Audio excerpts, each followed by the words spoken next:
Hello and welcome to Footy Judge Mode. This is gonna be an epic show, of course. You asked for a panel, and here it comes. I think they are fierce. I think they're gonna be fantastic. They're gonna give you the entertainment you want. We're not gonna talk about Manchester United. We'll talk about Arsenal and Spurs. So if you like talking about football, stick around. I have a fantastic panel.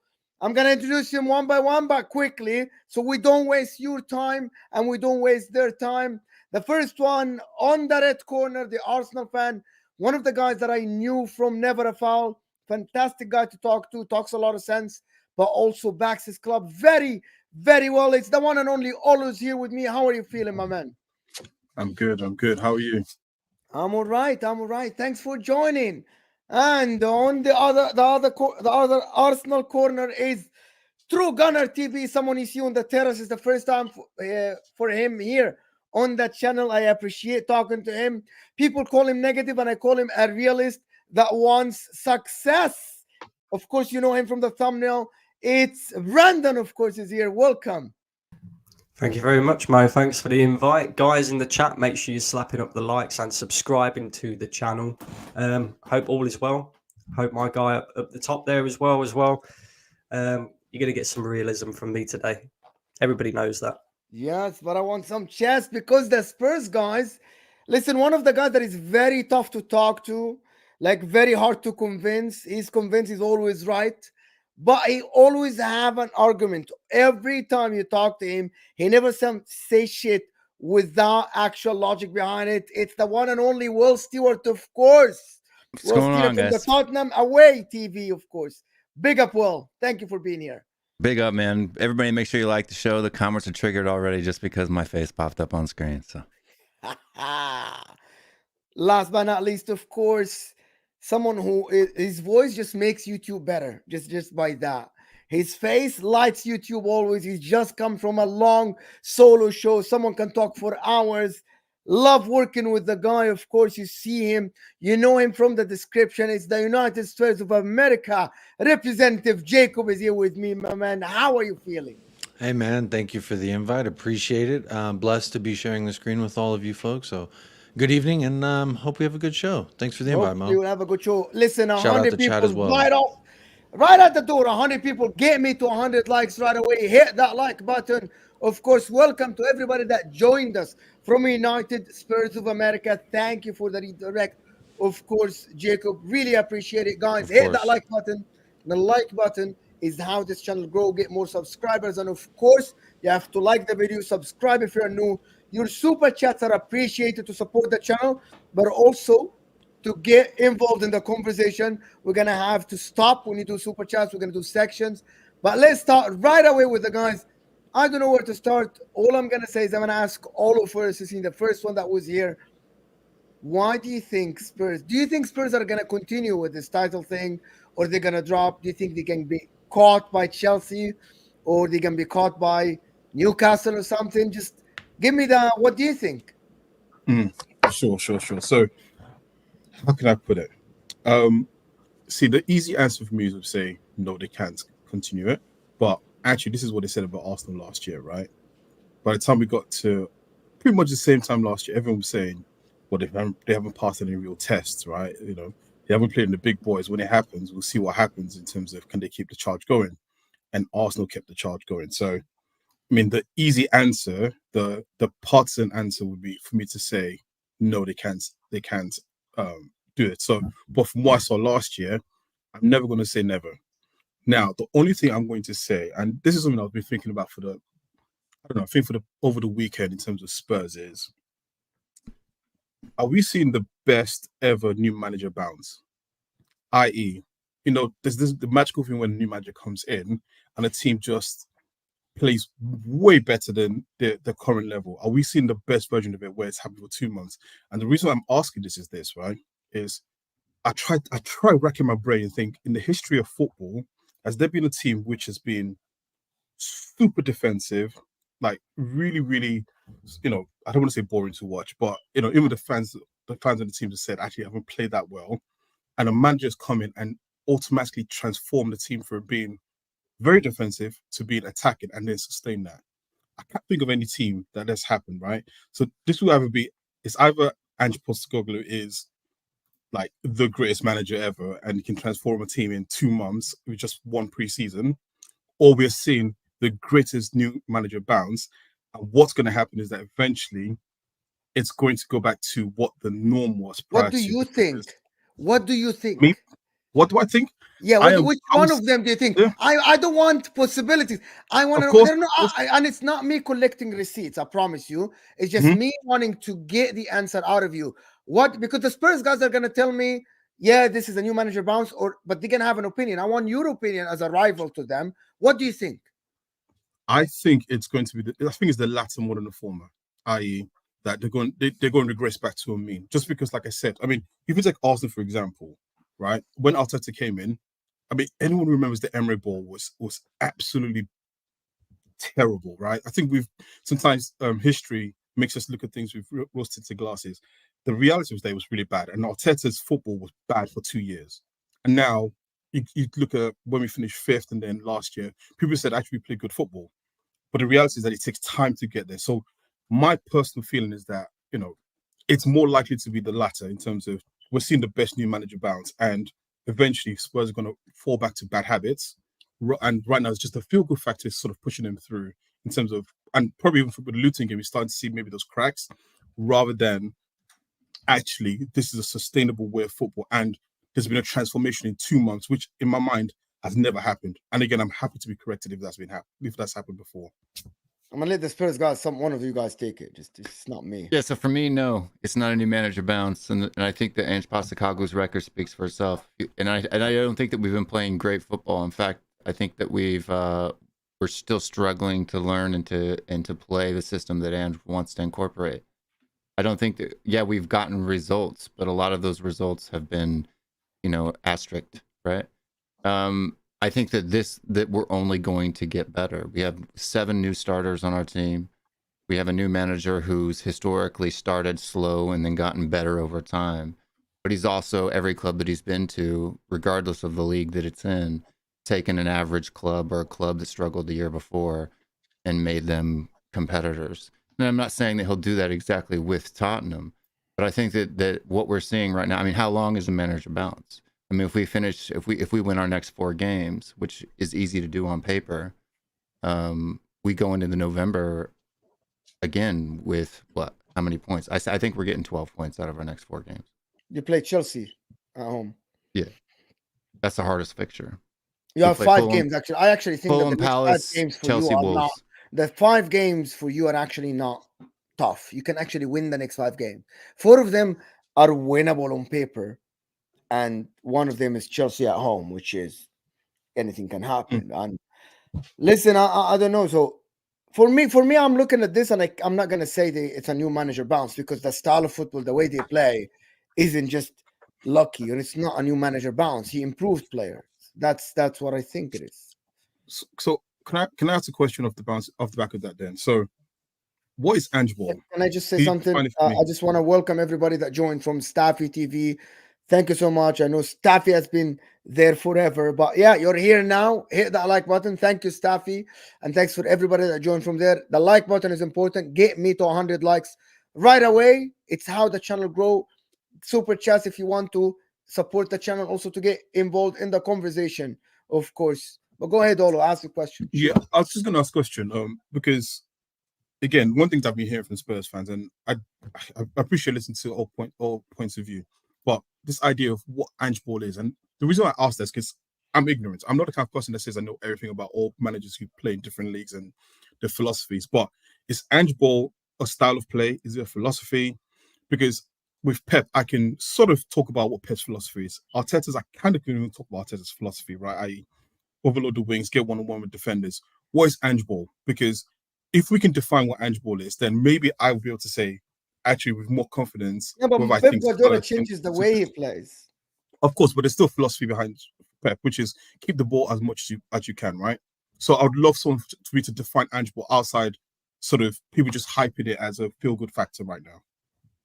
Yeah, so it's an attacking system that's built on basically 2 triangular lines that run up the half spaces in between the wide flanks in the midfield. and it's about playing fast, continuous one-touch ball movement and building up through the back into the attacking, getting balls down into the byline and playing the ball into the middle of the box.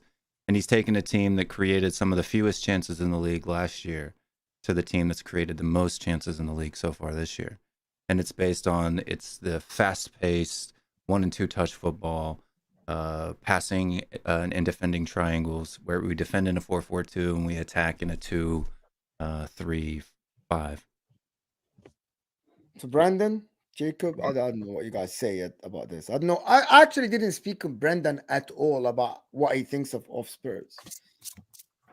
Big up Charlie in the chat. Yeah, Charlie in the chat says it's the history of the Tottenham, and I agree.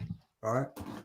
They're not maintaining this. Don't delude yourselves into thinking that you are. Right?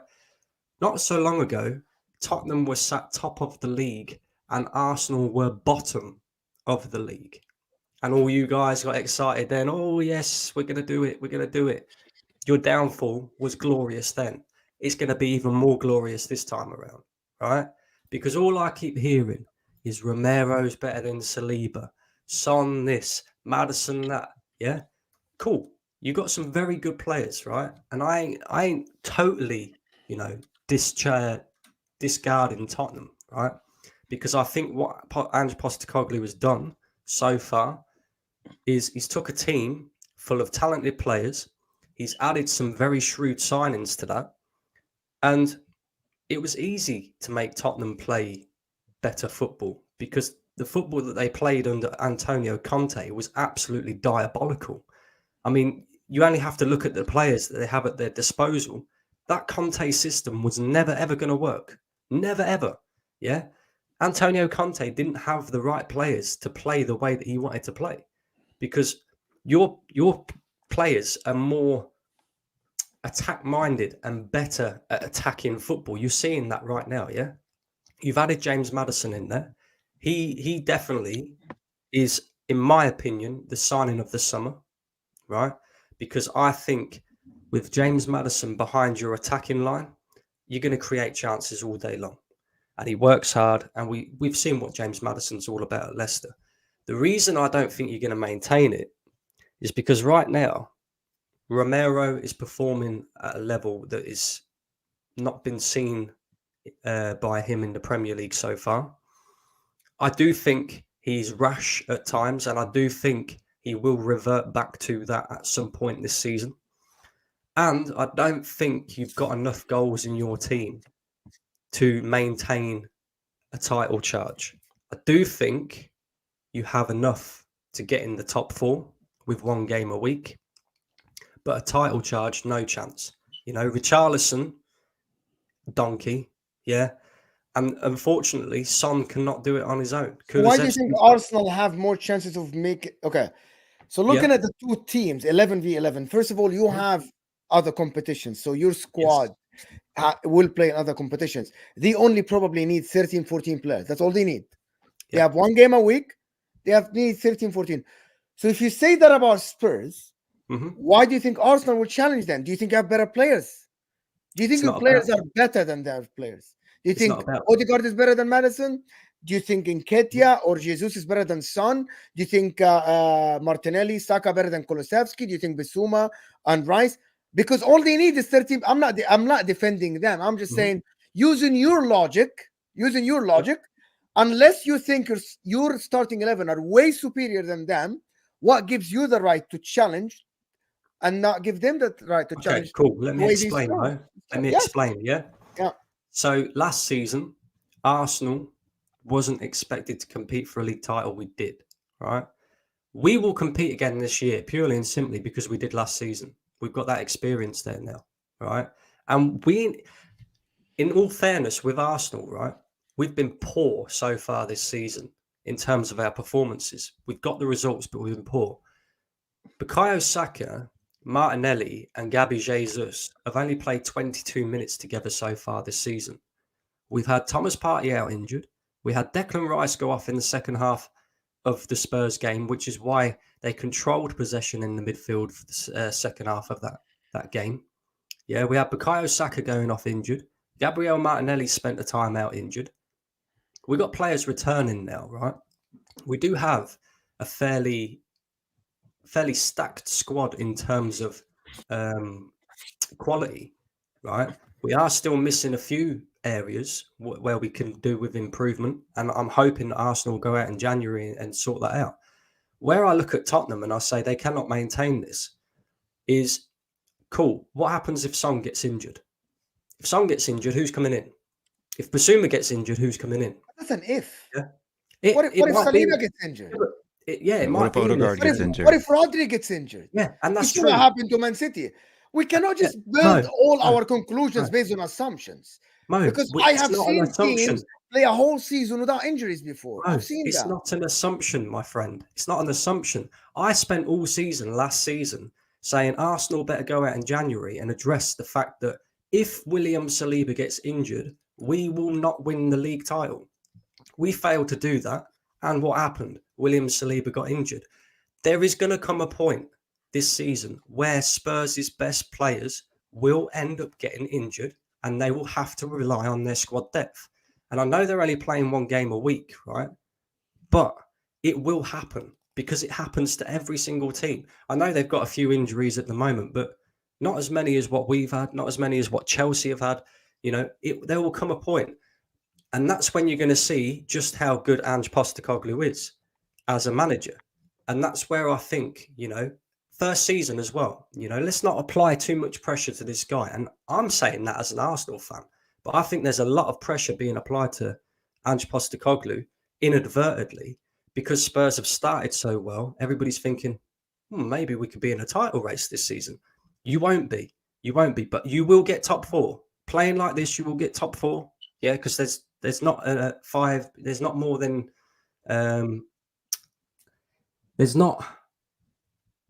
you're about the fourth best team in the league, is what I'm going to say, right? Man United nowhere near it. Chelsea, I don't care about what anybody says about Chelsea. Yeah, they beat Luton. Who cares?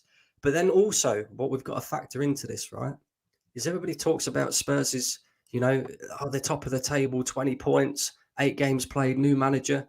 They've played Luton, they've played Sheffield United, and they've played Burnley in them 8 games. 3 promoted teams, along with Bournemouth, Brentford, who have been awful so far this season. And yes, they have had to come to the Emirates. They got a draw at the Emirates. And let's be honest, yeah, Liverpool got robbed. That's a robbery by the referees, not Spurs' fault, but they don't win that game if Liverpool have 11 men left on the pitch. Why do you say that? Because they don't. Why? Liverpool are carving you open, mate. And we were carving them open too, though. We put Allison under pressure in the first 15 minutes on 4 different occasions. Can I just say, if that Diaz goal stands like it should, Liverpool go 1-0 up, and that's a different game altogether. But you guys went 1-0 up. Hold on. You guys went. Are you better than Liverpool?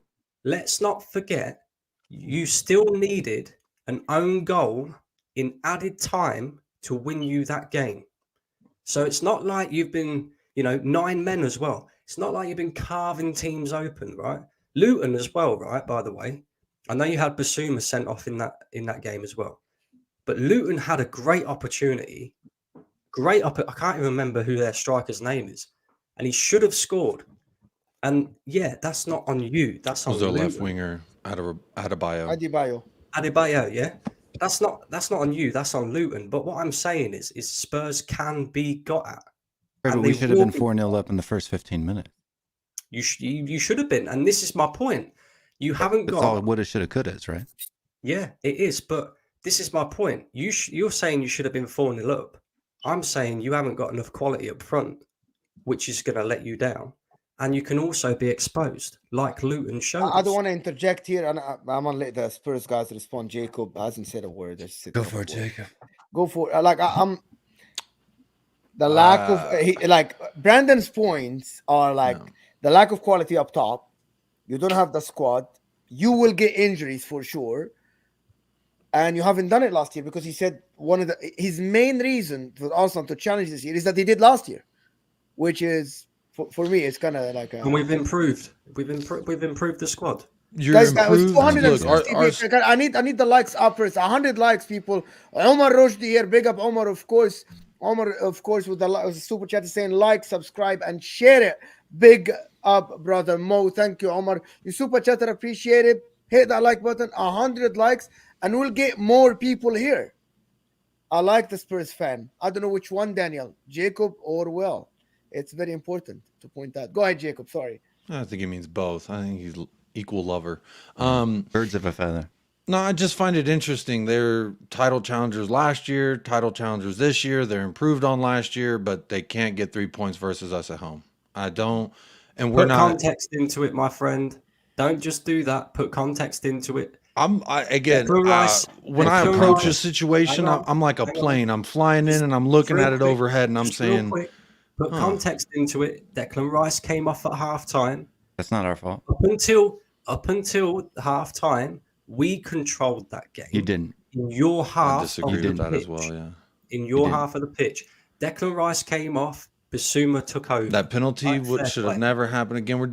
Like Will said, we're dealing with shoulda, couldas, and wouldas. I don't like to Yes. rub a crystal ball or trust someone else to rub their crystal ball and tell me what's going to happen. Wait, What I do hold- know has happened Mhm. is we went into your home and we got a point. When I was told we're supposed to lose Hold that on. 4-1 to the eventual title winners, Hold like on. that's what I was told. But why is you pressing us, Okay. you controlling the game when we control possession?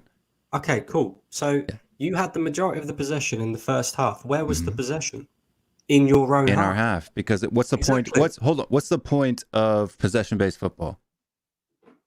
What do you mean? What's the point of What's possession? the point of if we play a possession-based system? What's the point? It's to You control the recycle. tempo of the game. You recycle. It's to Yeah. control the tempo of the game. You recycle the Yeah. ball around in your back line until you've spread your opponent wide enough that you can cut through them, which we did do multiple times in the first half. No, you didn't. You We did it did. twice. You did it twice. No, we and did it more than one- twice. We scored a goal. Brendan Johnson could have had 2 goals in the first half. Right? The whole You did point, it City twice, does it all the right? time. City does did it it all the time. Go look at field tilt on City matches. They You did it control the ball twice, in their my own friend. half. You did it. Go watch the We game scored back. the Sun goal. did I it watched the twice, game back. yeah? Hold on. Sun Listen, scored in listen. the first half. True or false? Yes. Okay. And Brendan David Johnson Raya had made 2 a good great chances save in the from first Brendan half. True or Johnson, false? Okay, in the Sorry? first 5 minutes, did Kulusevski not come running up and put multiple balls across your box in the first 15 minutes of the game? That's Okay, so you guys had chances that we gifted you, right? You didn't create any on your own. okay. So how did All you right, control the game in the first half? So, okay, fair enough. So, Gabby Jesus nicking the ball on the edge of your box off of James Yeah, Maddison. we gifted it too, off of him diddle-daddling on the ball. Yeah. All right. Eddie Nketiah creating a chance for himself. Should have squared it. Udoji played it to decided him. take a shot. Hold on. Udoji played it to him. Oh, either way. Played him in on goal. Yeah. What created that? The pressure. happen You guys then. pressed well, but that doesn't mean Exactly. you controlled the game. This is Hold my on. point. That doesn't mean you control the game. We controlled the game. I'm not saying we controlled the game. You're telling me You said you You controlled the control- first half. That's you're what telling you me, said.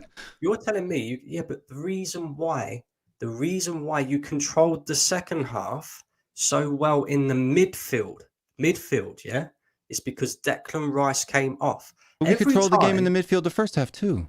Every time you guys was trying to attack us, apart from, a handful of times which you told me about, right? Declan Rice was sweeping up. Soon as we took him off at halftime and brought on that fucking idiot Jorginho, yeah, who also gifted you a goal, by the way. Let's not forget that. So Because we talking can about finish our gifting. lunch. Our strikers Yeah. can finish their lunch. That's cool. That's Yeah. cool, right? But we also gifted you something here. You didn't I gift don't a know goal. why. You act like just because he turns the ball over in a precarious area that all In of a sudden the midfield, goal by is the way. gifted. Midfield. No, area. No, it wasn't in your It was area. It was in midfield. It was in Stop. their half. It was in their half. It was just behind the center it was circle. It was in our half. but Just he was behind the in center circle. It Saliba's wasn't in your position. box. He was in Saliba's position. I'm just No, he saying. wasn't. Talking Saliba was about. 15 yards deeper than him. What are you talking about? Saliba wasn't 10, 15 yards. Yes, it was deeper than on him. the Look, you need to watch the game again because I'll watch the goal Jorginho back, turned right? the ball over just on the backside of the center circle. Cool. That's where he turned it over. The Maddison came running at him 30 yards. It was a 2v1. He placed the ball into Son and Son finishes it. Mhm. That's the facts. Cool. It wasn't All in right. your box. It wasn't like I like the Maddison fact that in you our guys- box yeah, turning the look. ball over. You guys are still hyped up on this draw at the Emirates. No, Hyped I'm just up. correcting your inaccuracies, my man. You are. I was making an observation. You said what was wrong with it, and then Will went and disproved what you were saying was wrong with it. So we're not celebrating anything. Well, That's it. you just said we still came to your place and got a draw. I'm looking at it like these guys are. I'm told they're title challengers by you, by Egal, by other Arsenal people. Maybe not you. I'm sorry, I don't mean to throw you specifically. I heard from Arsenal content creators that we are challenging for the league title this year. So I say, okay, we're going to the league title challengers, and you just said on this show that you've improved on last year. You challenged last year. So with those things, this is an improved title challenging squad, and we're going into their home. And everyone's people doing starting 11s barely even get one Spurs player in there before people started having a fit.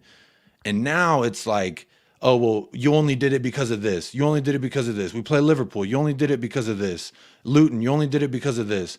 Yeah, I'm fine. And my opening to the whole thing was to say, like, I don't mind if people want to keep putting whatever they want to put on us. The longer we fly under the radar, the better that is for Tottenham and Ange Postecoglou.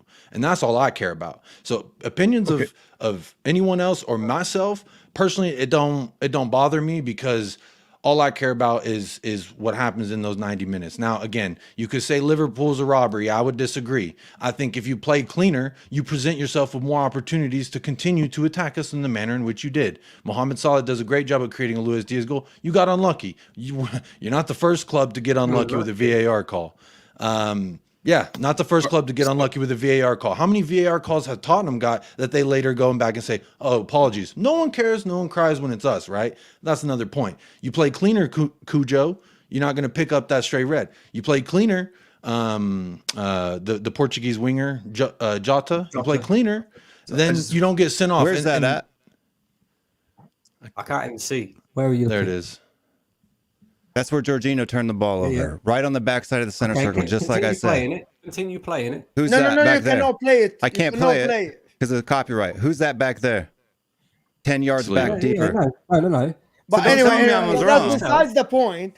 Besides the point, this Arsenal Spurs thing. To be honest, Spurs fans, just to be here fair, Spurs fans are celebrating a draw. However, they've been told Who? Why you keep saying we're celebrating a draw? Wait.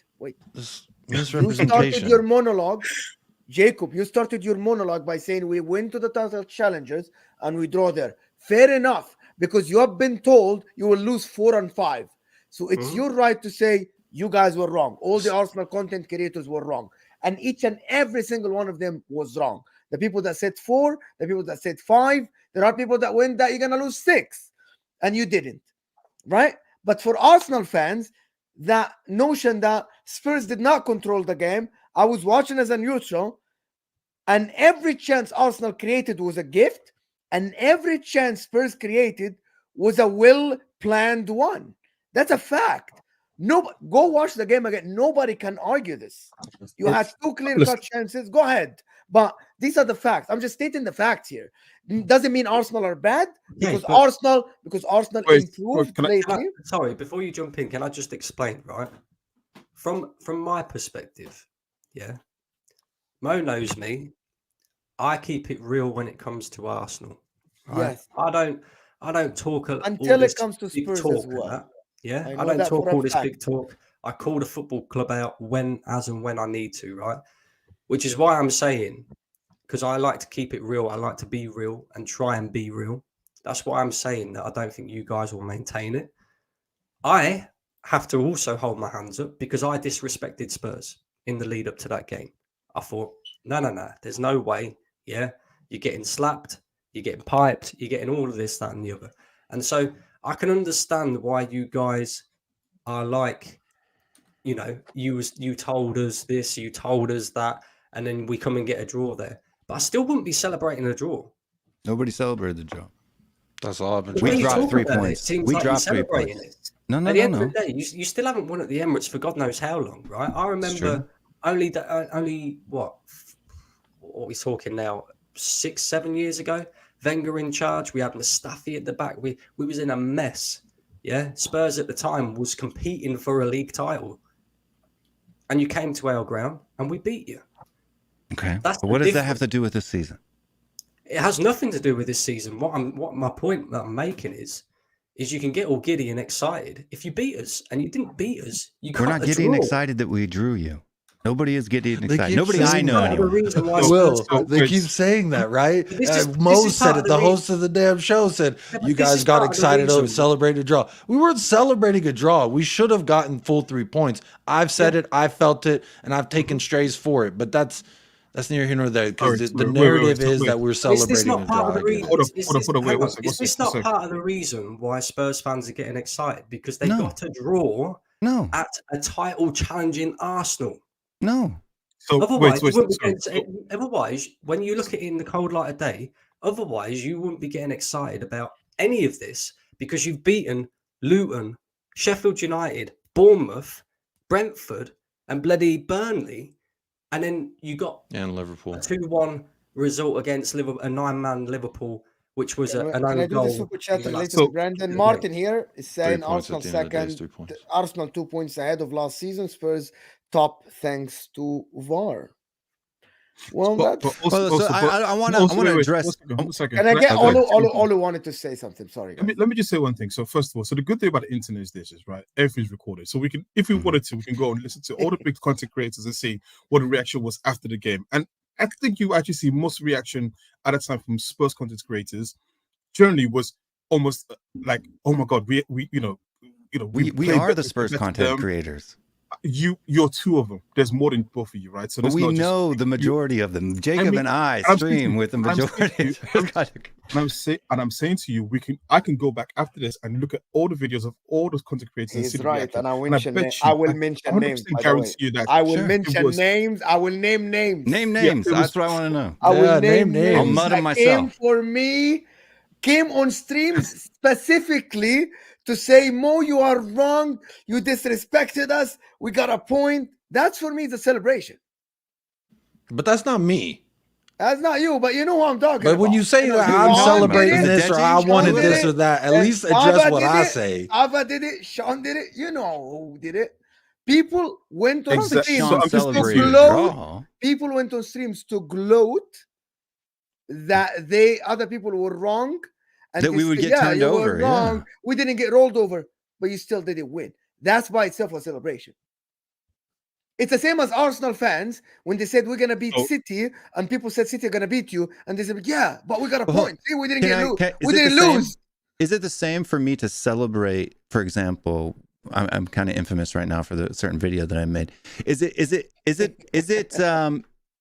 Is it me celebrating the draw to throw the fact that we didn't get battered 4 or 5-0 in an Arsenal fan's face? Right? That's what we were. I'm gonna tell you the difference. Well, if you Yeah. believe inside you that you were gonna beat them, you are not gonna be happy. But you didn't.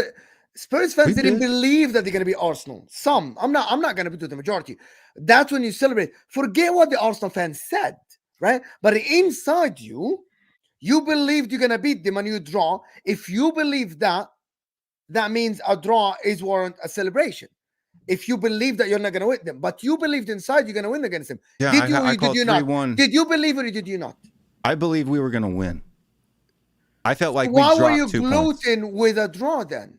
Because we didn't people- get pounded because people 5-1 like already- people said. I didn't. Arsenal fans anything- didn't come to you. Arsenal fans didn't come to you and said, "But you didn't win." None If of them anything- did that. if None of them anything- Yeah, they celebrated. did. Yeah. If anything, Oh, you, no. if anything, you guys that predicted a win, right? You should be pissed off I was pissed Because- off. because we was there for the taking. We was there for the taking, right? James Maddison had to come off injured.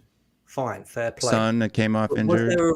Was there a reason why Ange Postecoglou took off Son? He was your most dangerous player. He was He's been alive. injured injured. too. He's had a quad problem all season. Okay, that makes sense then. But you know, for me, from my perspective, if I was a Spurs fan, because Mo, again, he knows exactly how I talk about Arsenal, right? I'd have been annoyed with that because you ain't won We at the were. Emirates for so long. So I You're can't there speak. for the taking. I can't speak for all Spurs fans because I'm not all Spurs fans. But when we did the watch along on my channel, I was pissed. I was like, "What the hell is Postecoglou doing? Right? They're right here. We can win this. Why is he taking Son and Maddison off? Right? Like I would rather them miss the next game after the fact, you know, I'd rather lose. I would rather beat Arsenal at the Emirates and lose to Liverpool the next week at home, personally, right? If you want to have bragging rights, right? Mm-hmm. Now, granted, long-term wise, looking at it, the reason why we are at the top of the table right now is because Postecoglou didn't do that, right?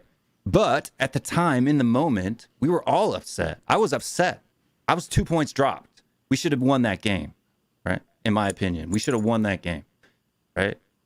Just for me. I mean, it took a penalty and an own goal from us for you guys to get a point there. For me, I felt robbed. It took Not by like VAR, but like from the team. But it took an own goal for you to be Liverpool. I mean, this kind of things happen. Like, how the goal goes in, how the goal goes in. So this idea of just saying, "Oh, you scored this or that way," I mean, that just doesn't fly. Yeah, but Liverpool fans feel robbed because it took a 94th minute own goal. No, but Liverpool was robbed. Liverpool Not by your fault. It's not your fault. They wouldn't rob from Right, you. but You didn't rob them. I'd like but to they address were the logic robbed. of. I'd like to address the logic of that. Hold on, let me just throw this in real quickly. I'm gonna debate with you, but let Olive finish. I'm sorry, Olive, for cutting you off. I'm sorry. I was going to ask this one question. It comes back to the Liverpool game because I think we could talk about the Arsenal game back and forth and who should have won, blah blah blah. That doesn't matter to me. And what other top team could have Liverpool down to 9 men and still look like it was a 50-50 game? That for me is the biggest indication of what the problem with Spurs is right now, right? In the sense that any other team, Man City, if Man City, Liverpool gone down to 9 men against Man City, that would have finished 4-0, 5-0. There's no way on earth Man City would have let. I don't think so. There is no way you go down to 9 men against Man City and they will let you off the hook. No way on earth. And we didn't let them off the hook. 5 men in the box and 3 on top of that. Guys, hold on. They took off all their attackers. They were going to bring on Nunes. They didn't. Right. So when they were down to 10 men, they were still attacking. We were still attacking. We got our goal while they were down to 10 men, while they were still attacking. We cut through them. That Son goal in that was a beautiful buildup of football. Right. It was just a happen chance lucky. It was drive through, cut them open, score goal. Right. When they went down to 9 men, they took off all their attackers, brought in all defensive players, and parked 8 people inside of their box. They had one shot the entire second half. One shot. Did you? The entire second half. Let me ask a question. Did you ever feel you were in control of that game and you were going to win that game? We were in control of the entire second half. We just had to break them down. Answer the question. Did you feel you were going to win that game? Or would you feel frustration going towards the last seconds of the game? Because when I was watching it, I felt there was no belief that the team could do something. That's why I felt. Why was there no belief? We literally controlled the entire second half, right? Because they went down to 9 men, and there was no threat to us under 9 men. Exactly. But you didn't look like a team that was controlling. We were trying to. This is the point. Is controlling the game is not your issue. We were in control. That's why we were controlling the game. He asked me, did you feel like you were in control? Yes, I felt like we were in control. Finishing chances is your issue. And that's why I said, I don't think you'll maintain Hold on. it. Because, again, what chances did we have, though? It wasn't finishing chances. It was the creating of the chances. Hold on. Again, we're rewriting history. Maddison and Son came off within 5 minutes of the second red card. Yep. Right? Again, then you're left with Højbjerg and Kulusevski being the only 2 creative players on that pitch, right? And that's a far drop from Son and Maddison. Okay, so you're making the points. Okay, so hold on. Why am I making a point? Okay, so the question is then, right? Because you just said Maddison and Son came off within 5 minutes of that second red card. Why? I don't know. Ask Postecoglou. We asked the exact same questions. Yeah, this is the point. That. You just said you guys want to big up Ange Postecoglou, right? But already 2 games straight, he's made decisions. He's made lots of decisions. Fulham, right? Why did he rotate 9 men going into a cup game when we want to win a trophy? 2 games straight. I technically don't think that was a mistake. I was in the minority of Spurs fans. I don't think that cup exits on Ange Postecoglou. Okay, so 2 games straight, right? In the Arsenal game, he takes off Maddison, he takes off Son. You could have won that game. You didn't, right? Because of a decision that your manager made to take him off. Injured or not, right? He took him off. Fair enough. Liverpool, they go down to 9 men. And I'm looking at this here. Diego Jota got sent off on the 69th minute. There was still 26 minutes of that game. And you failed to create chances against 9 men. We didn't fail to create. We failed to finish chances. You failed to finish chances and create enough chances. Mhm. And it ended up being where Joel Matip had to put the ball in the back of his own net for you to come away with the 3 points. Because we So put that pressure on their tells back me- line. Joel Matip didn't do it because he wanted to. I'm not saying he Shout did it out 'cause he Joel wanted Matip, to. great goal. I'm saying you created the opportunity, but you don't have anybody who can finish unless Son is on and Maddison are on the pitch. As soon as them two go Yeah, off, we know that. this is where I'm saying this is where the cracks will start to appear with Spurs. Because as soon as them two players are not on the pitch, you don't look like the same team. And that is why But it's you the will same get thing a with your reality team, though. check. Didn't you just use the Mm, Rice going what are off you at talking halftime as about? why y'all look different? Hold on, what are you talking about? We just beat Manchester City, right? Regardless, Yeah. because everybody going to go, oh, With a it's late minute lucky goal. deflection, just like It's we a did. lucky deflection goal. Oh, yeah. But guess what? What are you- Right? Guess what? We beat Man City without our best player, Bukayo Saka. We had no Martinelli in the first half. He came off the Right. bench in the first half. Yeah. We was playing Gabriel Jesus out wide, right? We played really well out there. He played okay. He's not as good out wide as what he is up front. And So we why had isn't he Eddie playing up Nketiah- front? And we had Eddie and Nketiah stinking the place out as well, Yeah. right? So Just like us when we have to go to Rod Charleston when sun comes it's on. the point that I'm saying, right? We don't look great, but we do have depth in certain areas that we can rely on. You don't have that. If Son comes We have off, depth in Maddison certain comes off, areas. Hold on. But you what said- area? but you- If Jesus comes just out of the said- middle, you guys don't have depth. That's what you just said. And Nketiah can't finish No, his no. lunch. No, and Nketiah can't. Bro, wait, can When? I just say something? You just wait. Let's take a second. You just said when they took Son and Maddison off, you had Højbjerg and who was creative for you? Who were the creative Kulusevski. players? Right. So- You can't see that's a problem. That No, it is a Højbjerg problem. becomes Nobody your- said it's one not of a your best- problem. So if we take it in steps and we say, well, if we're talking about like can Spurs hold a title challenge, if you're telling me Højbjerg is your next best creative player, if Maddison isn't on the pitch, forget Son because Son is a finisher. If Maddison is on the pitch and your next creative player is going to be Højbjerg, Yeah, there because is a Lo massive Celso's problem injured. there. Right, but it's still a massive problem. So if you take it to Arsenal, and I don't even believe we're playing bad. I believe that we're playing more controlled. But you might say I'm sort of painting a new narrative of Arsenal, right? But I just think that Arsenal actually, when you look at it, we're conceding less chances, and we're not playing gung ho football, but we're actually in control most of the games. But the reality is this, right? You could take out certain players and still have a level of creativity within the Arsenal team. It might not be in the same level as Odegaard, but so Vieira, for example, some people don't like him, some people like him, but you can still say he's creative. So you could take out Odegaard and put Vieira in. The drop off doesn't go all the way down to someone like a Højbjerg. That's the equivalent of us taking Odegaard off and bringing on El Noni. It makes no sense. No, And it's this like is you bring in I mean, Odegaard real off lie. and bringing on Kai Sorry, Havertz. no lie. Right, but what I'm No, it's saying not is, Kai Havertz, because even Kai Havertz has got an element of creativity. so does Højbjerg Højbjerg. is come on, Højbjerg is a better player than Can I- Kai can I Havertz, just without a ask as shadow of a well? doubt. Can I just Højbjerg- ask? as well? Højbjerg is a way better player than Kai Havertz, without a shadow of a doubt, in my mind. As a neutral, Højbjerg last year was very dangerous, even under the shitty Antonio Conte football. Højbjerg You guys haven't can watched be Højbjerg used. enough. People just don't watch, and then they just comment because it's Højbjerg and he's awkward on the eye.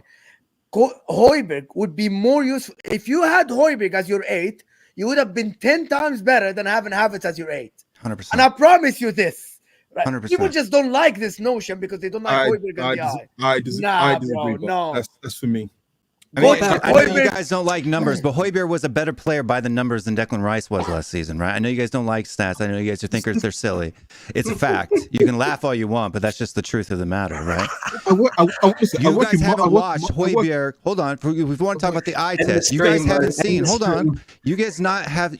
You guys have not seen Højbjerg make 40-yard balls into Harry Kane in stride and in pace inside the 6-yard box. You haven't seen it. We have. I saw Pascal Segon do the same thing to Thierry Henry. It doesn't. That's just that. That argument. Does makes Kai no Havertz sense. do that for you? Every- That's the these point are- I'm trying to make. These are Declan I don't Rice know why doesn't this even is do that for you. why this is now between Declan Rice and Højbjerg. Yeah, I why? didn't compare both. I personally I love was it. I've been comparing pushing what that Olo agenda for said a about while. Kai Havertz. That Kai Havertz has an element of creativity more than Højbjerg.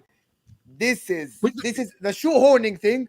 This is the exact example I say. The tight shoes that you spent a lot of money and you're literally just trying to wear it every day to make it fit. So you're making what makes you sleep well at night. You're literally just saying. Wait. Let me just say something. And I don't take you as that guy, Olu. I've been talking to you for a while now. What have I always said about Kai Havertz? And I will say this right here, and people will say, clip me and say I'm saying something silly. I've always said this. Kai Havertz is, if you're comparing to any player, it would be Thomas Muller. The difference is that he hasn't got the ruthlessness. And what did I just hear? This is what I've said. I said people going to. That's what I said. People going to react. Now listen to me. Yeah, we'll listen. I'm listening, bro. Listen to me. Listen to what I said. I said Thomas Muller without ruthlessness and without a finishing, right?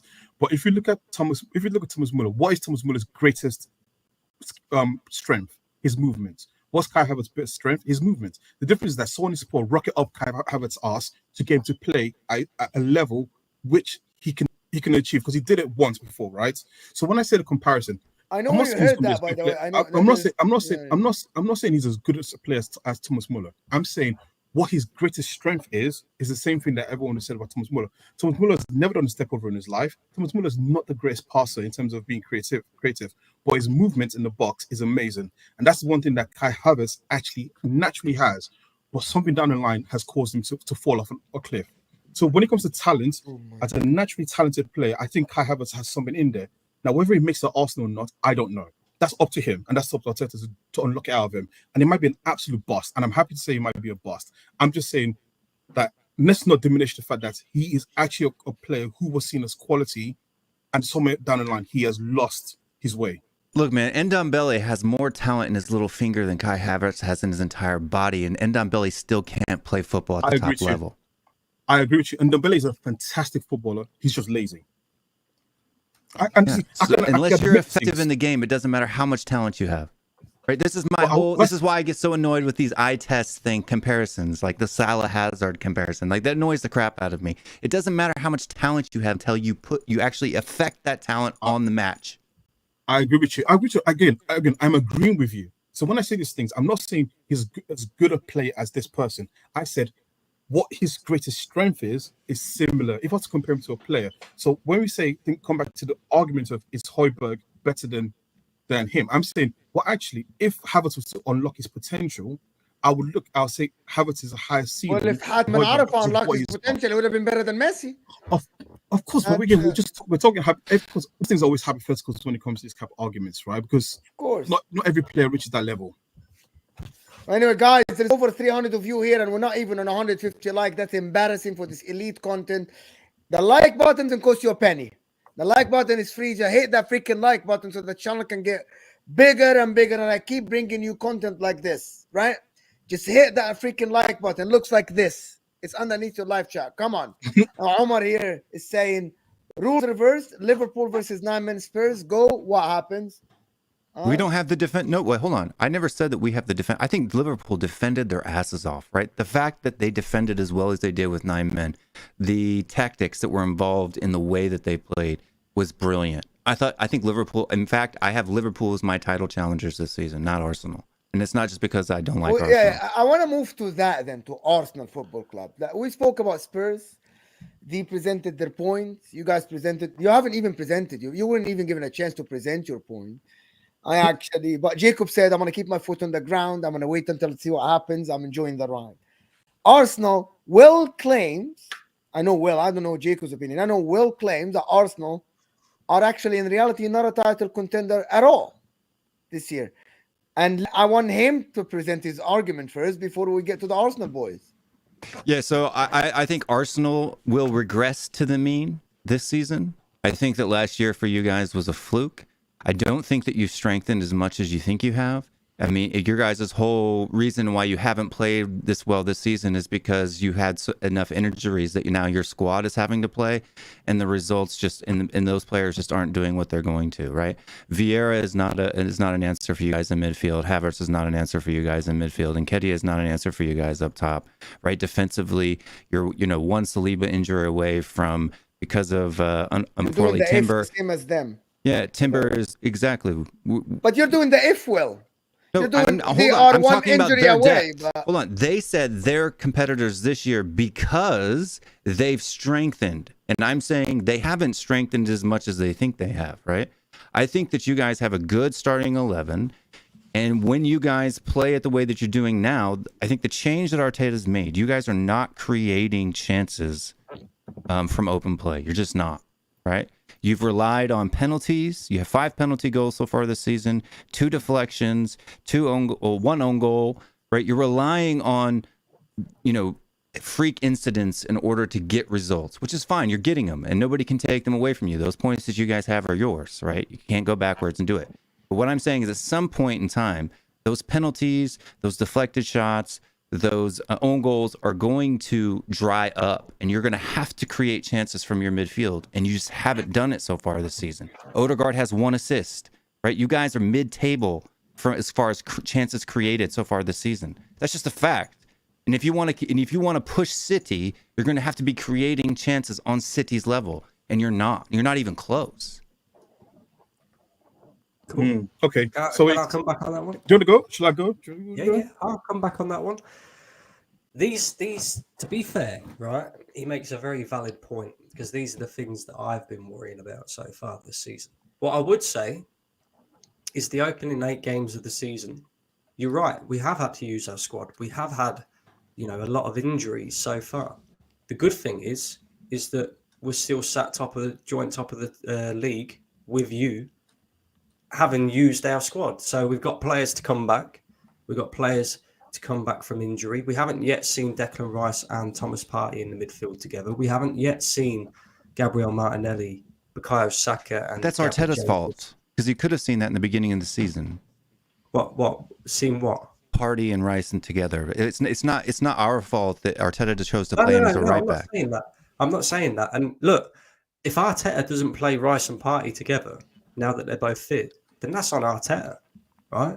And that's his own stupid fault. But what I am saying is we all know that that's Arsenal's best midfield pairing. We haven't yet seen that.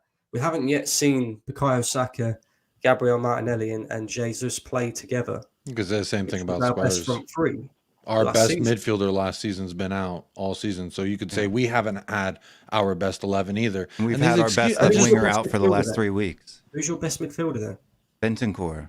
Last season, it Bentancur. was Bentancur. Last season. Yeah, last season. Yeah. But is Bentancur a better midfielder than Bissouma? I can't objectively Well, he say doesn't that play right now Bissouma's because role. he hasn't played in this system. He So doesn't you play in can't say Bissouma's that. role. He plays in Papamata Sarr's role, who's been great this season, by the way, but very sloppy. A lot of the times, if you guys remember, a lot of the times when we lose the ball in the midfield, it's because Papamata Sarr lost it, right? He gave away. His passing is sloppy, right? Bentancur's passing isn't sloppy. Yeah. So Also, we're 2 You left bring wingers down as well. Like everyone's got injuries. 3 left wingers down. Oh, 3, yeah. you bring up a great point, right? And I said this back in summer. The strikers area is where I think we are going to lack, if we're going to lack anywhere this season, because Gabby Jesus has never been a clinical striker, never. And Eddie Nketiah is simply not good enough. We've seen it against you. He played 100 minutes because Arteta seems to love this guy, right? He played 100 minutes, did nothing. Played majority of the game against City, did nothing. So if you're right in what you're saying and we don't challenge for a league title this season, it comes down to one man, Mikel Arteta. He gave Eddie Nketiah a new contract. He decided not to sign a new striker when we knew it. We needed one. He decided not to replace Reece Nelson with somebody else better. If Bukayo Saka happens to spend a period of time out injured, and instead what we're doing is we're playing Saka through injury until eventually he cannot play any further. And then instead of playing Reece Nelson, the guy you gave 100 grand a week to, you're shoehorning Gabby Jesus out there. So this is all my issues with the whole Arsenal and challenging for a league title. But on paper, that squad that we have should challenge for a league title again this season. And like I said, if it doesn't, it comes down to one man, Mikel Arteta. And I've got a source very close to Arsenal. I'm not going to reveal who it is, but I wouldn't say this online if I didn't know that, it was very, very accurate. I am being told that Ivan Toney to Arsenal in January is almost all but a done deal, and it will happen. So in that regard, we are going to show ambition in January. Then you challenge. You sign Tony, I think you challenge, right? Yeah, and that's the point. So if we can maintain where we are all the way up until January, get Ivan Toney in, then yes, I do think we'll challenge. If not, then it becomes a different conversation, I think. I would say that you guys have everybody likes to talk about history. I would say you guys also have a history of not making big signings in January, right? The last 3 or 4 years, your January windows have been pretty peak, right? Yes. Yeah. I don't know if that's his last Jorginho. Was it the last one? Was Aubameyang in January, if I'm not mistaken? Wasn't Aubameyang? Aubameyang was January. Was January like 6 years ago, 7 years ago. I'm just the last 4 years under Arteta. Your January windows have been pretty peak. Either no one or Jorginho. Only 2 seasons ago, we didn't sign anybody in January. Yeah, that's what I'm saying. Yeah. So you're right. Our January windows haven't been great under Arteta. People were raving about the last January transfer window. Trossard, of course. Trossard is £25 million. That's not an expensive signing. Let's talking about Ivan Toney, 70 million pounds, look, bro. I just don't get you. Like, if I was an Arsenal fan, I would be so fed up with Arteta because you got ESR is way better midfielder than Kai Havertz is. I don't know why he's not getting the time. Trossard is a far better striker than Nketiah is. Look, even though he's not a striker, I would rather play Trossard up the middle than Nketiah any day of the week. Like, I just don't get some of the the things that Arteta does. Can I add before guys, there's over about 350 of you here, and you guys are not freaking liking the video. Can you get like the video? Like the freaking video, people. This is elite thing. Subscribe if you're new, of course. Just like the damn video. Just do it. It's easy. It doesn't cost you a freaking penny. Don't piss me off. Just do it. So look, with the Nketiah thing, right? Like, as annoying as frustrating a player is, the only reason he probably plays is because he runs a hell of a lot. And I think what Arteta likes is players who close down like defenders and the goalkeeper and just run and put effort into. Is that enough though for Arsenal Football Club? It's not enough. I'm just saying. I think that's the reason why he plays him. That's up to him. That's his decision, and the buck lies with him.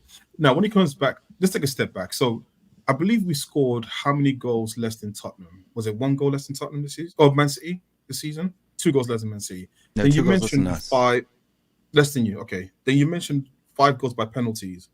Mm-hmm. So are those chances when you get a penalty? Are those chances in the box where a player has made a tackle in a dangerous position? I mean, like ours wasn't, right? The penalty you had against us wasn't, right? It was a handball off a deflected ball off Maddison's foot, right? Which was okay, fine. I don't know about your other penalties. Why they happened? In fairness, the goal, the handball, the penalty against you, that was going in the back of the net. That's why. I'm not sure about that.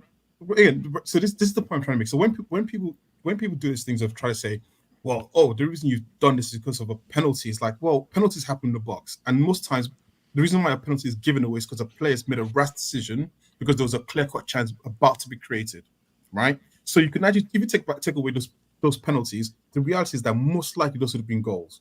So no, that's not correct. No. Right, because a penalty is a 75% chance of scoring a goal. Just because you had an opportunity in the box, it could be from a foul. Guy never even takes a shot, right?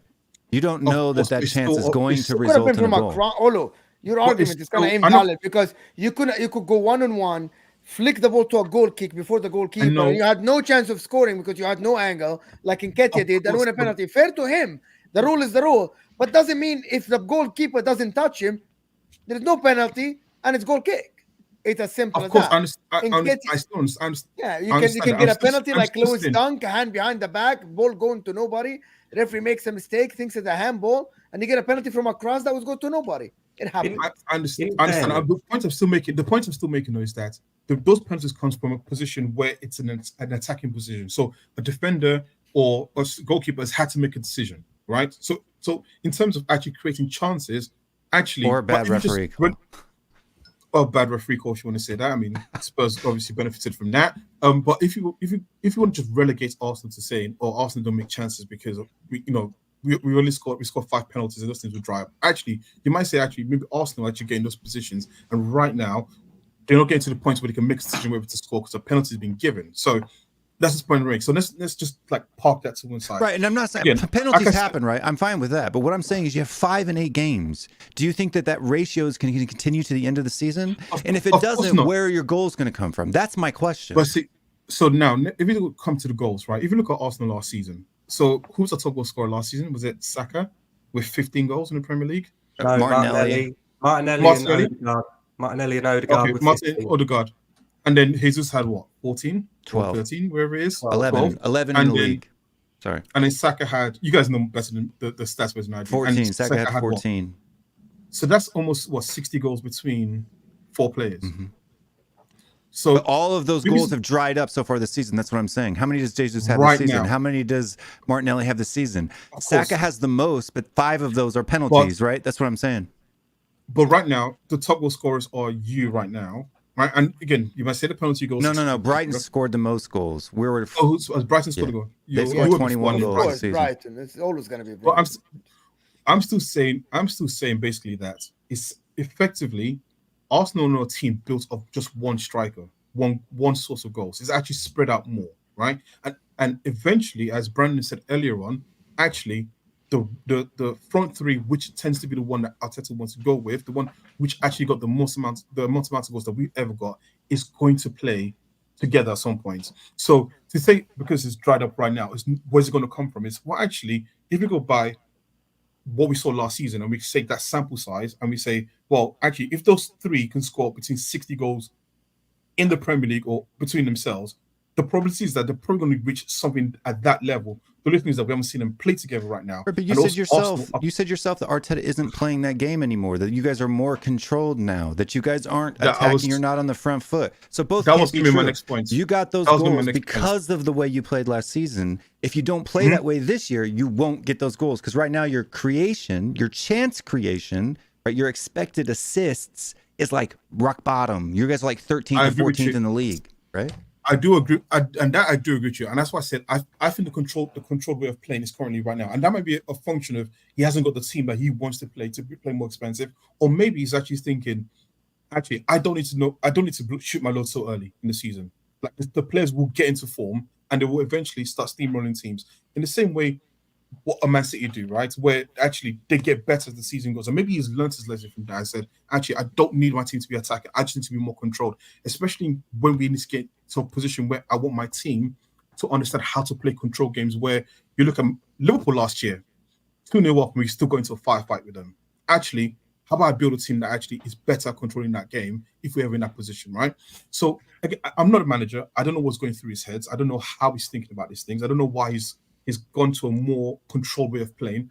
But actually, the reality is that there is still a talented bunch of players who can score a lot of goals, and there's still a system that he can revert to.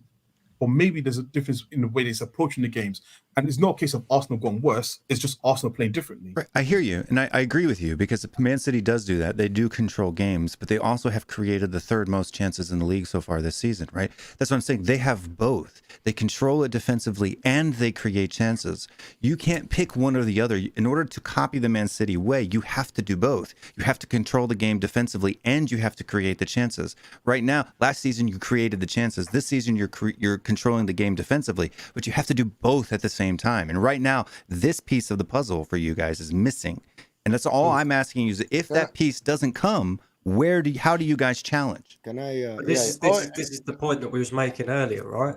Jesus, Saka, Martinelli was our best front 3 last season. They haven't played together this season. In fact, they've only played 22 minutes together so far this season, right? Then you've got Odegaard behind them, who, by the way, right, I'm not an Arsenal fan who will sit here and say Odegaard's better than Maddison, Odegaard's this, because I don't believe that Odegaard is as good as what everybody thinks he is. He goes missing. You're the far only too one. often. You're the only one. No, He Mo, goes I always missing. say, You are Mo, the only. Probably two, you're the only one. I Mo, got No, you as no. well. I got the only 2 content creator in the universe that don't believe that Martin Odegaard is as good as what actually people say. Yeah, I he isn't. promise you, I do a lot of content with Arsenal fans. You He probably are isn't, the bro. first 2 for I've- me. He isn't. He no, isn't. I always said that Odegaard. Odegaard. This is new to me, actually. I It's didn't. I wish know I that. was- Madison's, Oh, sorry. Madison's clear of Odegaard. Then we're good Yes, on that. We don't I- have to hit that we one. We All can't right, even yeah. compare. Oh my God, we can't even have a show.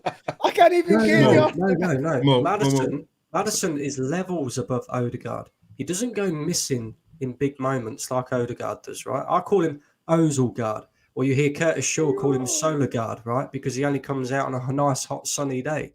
But the point is for Odegaard to be well known as world-class level, I think the 15 goals last season, people look on that and they go, oh, that's the most a midfielder scored in the Premier League in a long time, aside from Kevin De Bruyne. So his stats-wise, he's up there. But in terms of actual performances and being the guy who takes the game by the scruff of the neck and wins games for Arsenal in big moments, Martin Odegaard's not that guy. So, but we haven't seen great performances from him so far this season.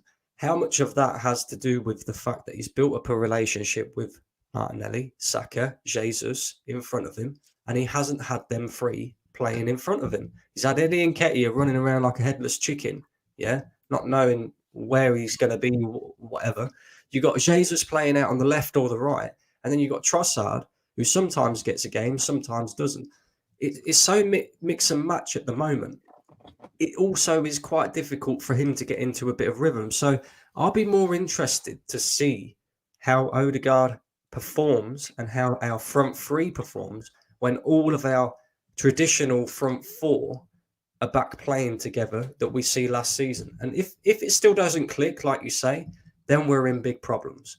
But I don't believe that's going to be the case anyway. I believe that will click, and providing that Mikel Arteta plays. We have gone past the hour, Right. and we actually didn't compare the 2 that I wanted to actually get your opinion. And listen, let me do the super chat. Denishin Pillai saying Arteta, Klopp, Ange versus Pep. Klopp has better chance than all of them. Probably history says that. Always Liverpool have the Liverpool's my choice. Liverpool. Yeah, Klopp. I would guess he has a better chance. Why you're shaking your head? I don't get it. Oh, me? Why you're shaking your head? Well, because I still think Your that manager wins 1 with a deflected shot, and now you're saying that Klopp doesn't have the biggest chance. No, listen. Well, are you talking about in that one of Like this super chat here said, Arteta, Klopp, or Ange versus Pep. Klopp has a better chance. We agree. I thought that's over the season. I thought that's over the season, not just a one-off game. No, Yeah, that's what we're talking about. The title challenge. Yeah. You think Jurgen Klopp with a better if Arteta and Klopp have the same squad, you believe that Arteta will have a bigger chance? Well, with the same squad, or are we talking about Liverpool squad as it's constructed? So I just need to get the The guy mentioned manager. It's a simple. He Okay. didn't mention No, squad. because I'll take. Bro. Yeah, okay. If you're just using manager, then of course you say that. If you're talking about the current squad as they're constructed, I don't believe in the Liverpool's midfield. I think they're still a bit too soft. Liverpool have no DM. Martin, my member says, yeah, I agree. And with you have no striker. Yeah, no, of course, but I think it's easier to spread the goals around, and actually Liverpool showed that when they were actually winning titles. It's just scored. Actually, history says that it's easier for the goals to come from one source. Harry Kane, Haaland, Mohamed Salah, Roy. Well, but okay, so this is it, bro. It's actually easier in football to do that if you have the good system. Actually, this is a great point, and this is a point that I've been making as well, right? Because if you look at Spurs last season, they finished 8th. If you go and check Spurs and where they would have finished without Harry Kane's goals, they would have finished 15th last season. So I love that argument. Yeah, that argument is based on the fact that nobody else scores. That argument in football, I think actually that argument in football is actually invalid because people 100%. assume that if a forward leaves, they will play with 10 men. Well, there's somebody else is going to play. And no. You might not score the same amount of goals. Like, look at Manchester City. They had Haaland, and now the wingers don't score goals, but Haaland scored 30 goals because the system works. If your system works, and you remove one element, the other element come in, and you have a good manager, it should be able to Sun goes up top and scores compensate 20 for instead of that. 30. Yeah. It's like it doesn't work like that, Brandon. I can't, because a No, lot of but people the say point is, if the point Saka is- leaves, Arsenal lose 30 GA. I'm like, but there's gonna be another player though. No, but the point is, right? If you look at last season, take Harry Kane's goals away and put Richarlison in his place, who scored 1, then they finished 15th last season. So what the point I'm making is It's still a point ridiculous argument, man. Not What a the hell ridiculous is that? argument. Not an argument. Not What an does it argument. mean that Richarlison scored 1 because he didn't play enough minutes? It's not an I argument. just agree that, but anyway, go He's- ahead. he's Finish also your argument. Romanian. Go ahead, finish your argument. I'm trying to make a point that Yes, agrees go ahead. with what you said, yeah, about there being one player that scores all the goals, right? Because, like you said, Haaland scored a lot of goals for Man City. Harry Kane, his goals dragged Spurs up the league table, like it or not. His goals dragged Spurs up the league table. It's difficult. It's more difficult to share the goals around the pitch because then you're relying on every single one of your 4 players, let's just say, where we get our goals from, performing at a level week in, week out. Whereas as if you've got that clinical striker who performs at a level week in, week out, that's only one player you're relying on to perform week in, week out. Let's just say, for an example, right? Odegaard got 15 goals last season. Martinelli got 15 goals last season. If Martinelli has a poor season this season and he scores 5 goals and Odegaard only scores 5 goals as well, then all of a sudden you've lost 20 goals in the team straight away just by 2 players not performing at the same level they did last season and not kicking on. So That's also why- function. That's also a function of the system as well, and that's yes. and my But that's whole the point point. when I said to Liverpool. My whole point when I said to Liverpool, and I said I did that face with Liverpool because I just don't think that the midfield or three new midfield players trying to figure out a system is. I just think it's too much of a change. That's again. I go by the history. I'm not being like shameless and deluded or anything like that. I just look at it that with Klopp bringing in 3 new midfielders, that is a lot in the engine of your midfield to try to then say, I'm going to take it to the next level. And you've started seeing already that actually in some instances, when the midfield doesn't function properly, they're actually very gettable. That's my point. I'm not sure if we can stay for that last part, to be honest. I just wanted to get your opinions both on, because I know Wales' opinion. I don't know your opinion. Olo, I don't know your opinion, Brandon. I actually don't. I spoke with Jacob about it, but I don't think I actually had one-on-one with you. But it's all about the midfield battle, as you say. And the midfield battle is, we agree that Odegaard, Maddison. I think Maddison is a more like creative player than Odegaard. That's just my opinion. But it's all about the DM rule. It's all about Declan Rice versus Bissouma, which is, I think, actually, we shouldn't compare both. We should compare Bissouma to Thomas Partey, because I believe that Thomas Partey is the one that's going to believe. But everybody now talk about Declan Rice, the upcoming superstar for England and all this stuff. And he's not for me. He's a good player and everything, but not for me. I believe he's good, can come good, but I don't think he is at the level of Bissouma. And I'm going to include Bissouma based on the sample size that I saw this year in 8 games to Thomas Partey.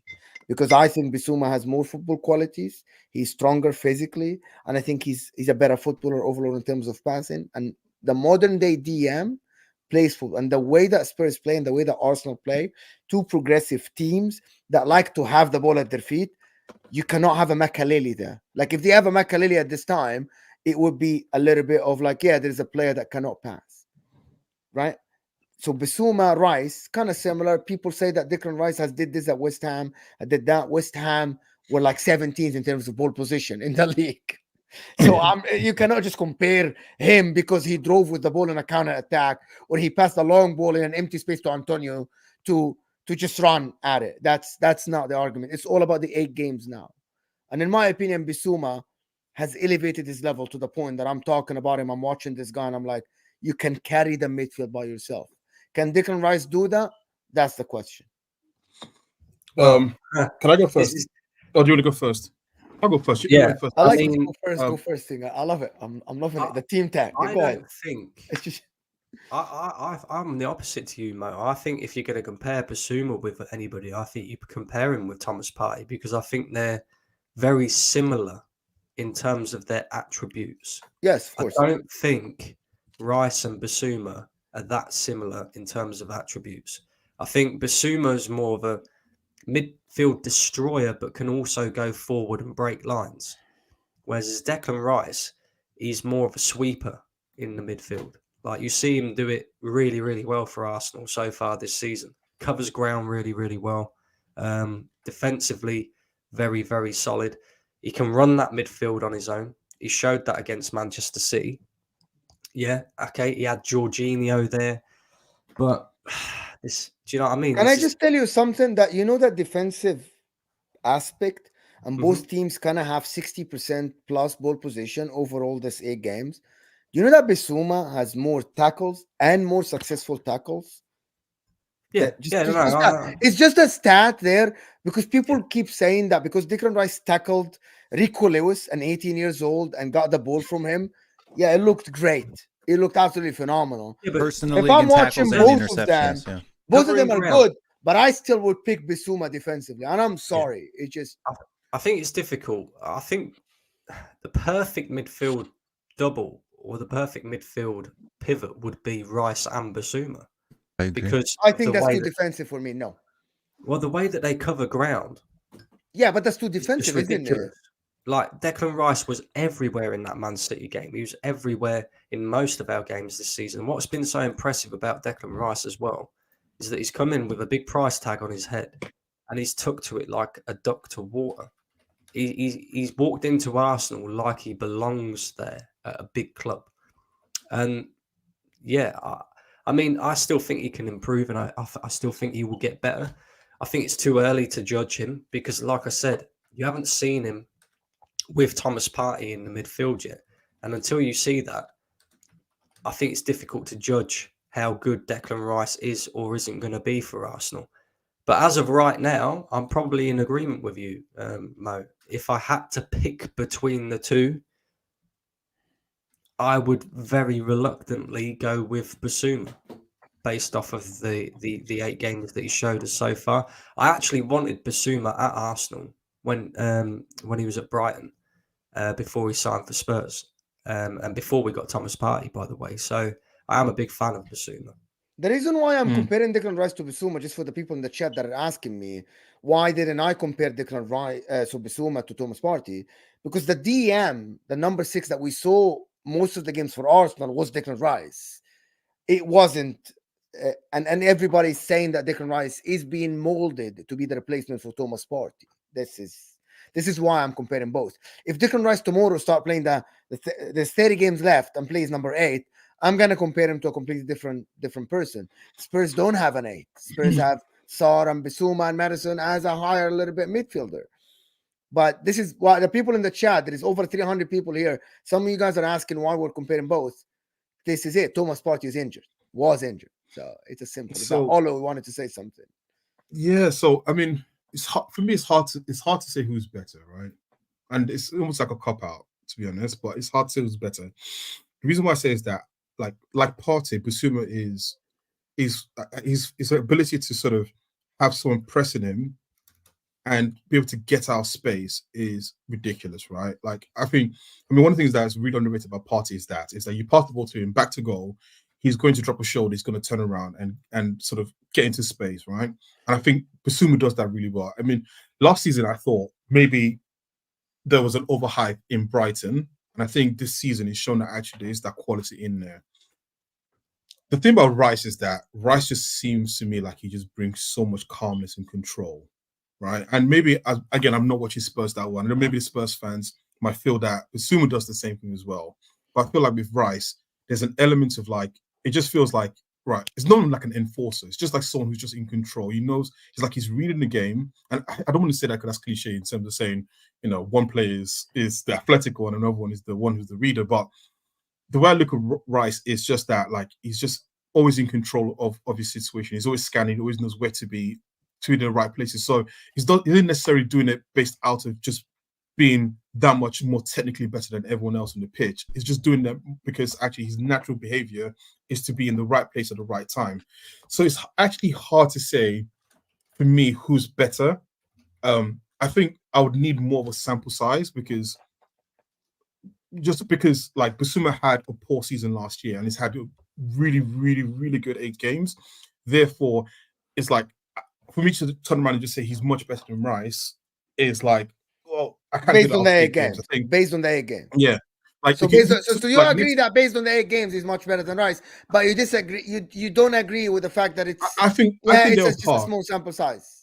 I think they're on par with each other in terms of the way they're playing. I just think they're playing so Really, differently. you think that they're the It's same harder. this year? You think that they're the same? I think the levels, and it reflects in the fact that both teams are 1 and 2 or 1 and joint 1. Both of their levels are actually playing at a high level. Now, what I would love to see is who can keep that level at the same rate going for longer.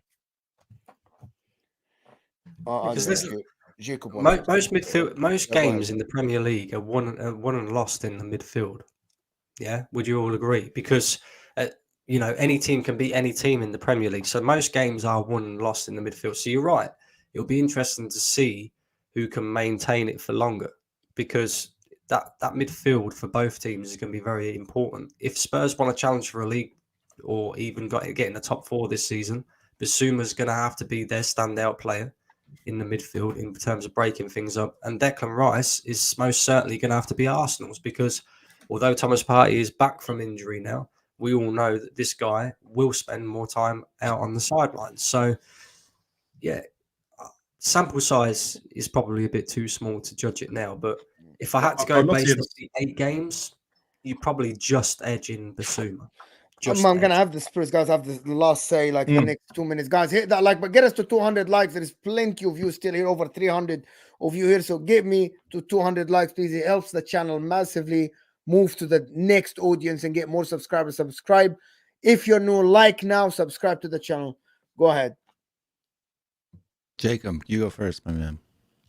I don't even know what point to really talk There's on no here. point, because they actually agreed that Bissouma is better, which is very strange to me. I didn't expect that. On par. Baby Dembele. That's all we got to know. That's all we got to say. I don't know. It's always interesting when I have conversations and I listen to conversations from Arsenal people, and I don't know, maybe it's just my biased ears and my biased brain interpreting what they're saying, but it's always like for Arsenal, it's one way, and then with Spurs, it's another way, and it's just at some point, to me, it just seems unbalanced, but that's okay. I don't mind, like I said at the top, I don't really mind what people want to say about Spurs, because at the end of the day, your opinion on Spurs or Spurs players specifically have been formulated over time, as any Rivals fans' opinions are. But what I know for a fact is today's Tottenham Hotspur is not yesterday's Tottenham Hotspur. It's not last year's Tottenham Hotspur. This is Ange Postecoglou's Tottenham Hotspur. And I know this is, again, something people always say, oh, we heard it under Jose, we heard it under Conte, we heard it. But look, under those managers, the guy who actually is at the top that makes those footballing decisions, he at no juncture before that, to my understanding of him as a chairman of Tottenham Hotspur, has never in the public facing front said, I've gotten X, Y, and Z wrong. This is how I got those wrong. And this is what I'm planning on doing different to change that.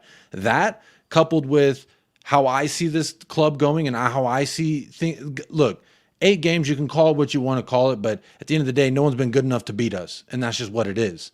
So whether people agree with that or not, that's all opinions, and we all got one. We all know the saying. But again, why I think differently about this is not only how things have transpired and what I've been hearing from the top of the organization, but fans that have been fans longer than I've been alive, fans who actually have seen this overstated myth that Tottenham have no trophies. I'm talking fans who've seen us win the double. Like those fans, I trust their opinions more on Tottenham Hotspur than I do a rival fans, with all respect given to these 2 gentlemen I'm seated here with, just because they've seen the good, they've seen the bad, they've seen all the things that we could talk about, but they also see where we're at now, and they can look at it and say, look, this is not like any Spurs I've ever been a fan of. So for me, let me do this.